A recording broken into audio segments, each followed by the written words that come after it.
I'm sure that everybody must know by now, maybe it's a little late for some of you to know, that there is some sort of strange national effort to bring censorship to first the rock and roll industry, then to the video industry, then the National Council of Churches wants to have ratings on normal television programming, and then it'll get to books, and then it'll get to any kind of sign you want to carry around the street, and then you'll all be wearing the same colored clothes. And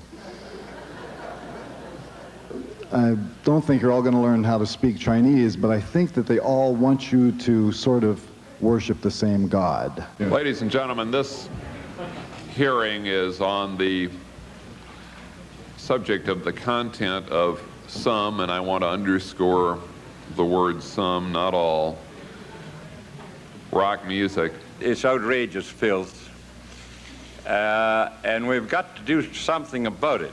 The outrageous edge of rock and roll has shifted its focus from Elvis's pelvis to the saw protruding from Blackie Lawless's codpiece on a Wasp album. I believe it was you who asked the question of Mrs. Gore whether there was any other indication on the album as to the contents, and I would say that a buzzsaw blade between a guy's legs on the album cover is a good indication that it's not for little Johnny.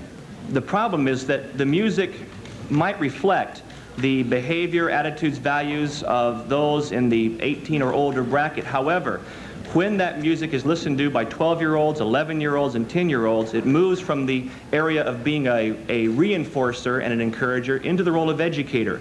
And many of these young children are being educated in these things before they have any kind of frame of reference to properly put it in. We now propose one generic warning label to inform consumers in the marketplace about lyric content. The labels would apply to all music. We have asked the record companies voluntarily label their own products and assume responsibility for making those judgments.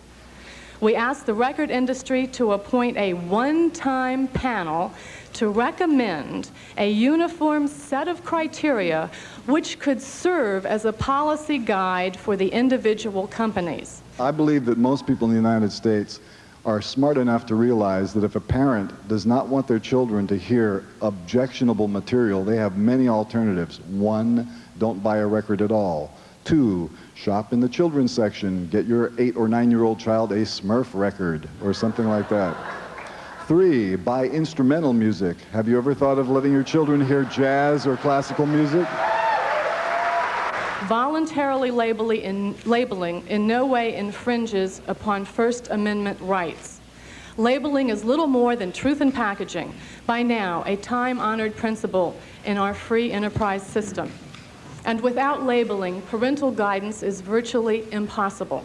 What I suspect is that because rock and roll music reaches so many different people, and it does reach them on a repetitive level, and it does form an important part of their life, if you can control that medium, you are going to be able to control the ideas which go out to those young people. And there are some people who don't want to have young people thinking too much, because you got to keep them really stupid to buy certain products and to vote for certain people. You have the right to write to your congressman, your senator, to the FCC, to the sponsors of all the programs that you like, to your radio station. You can write letters and tell them how you feel about it, whether you agree with the PMRC or you agree with that censorship is really a stupid thing. You should make some noise about it. I suppose new music is music, for me anyway, which falls outside of the stereotyped kind of music which is only made for a market or only made for money. It's music which comes from the heart, and it's music which is fresh. The major record companies view it as the next new hairdo or the next new wardrobe, and there's seems to be no long-term commitment to anybody's career.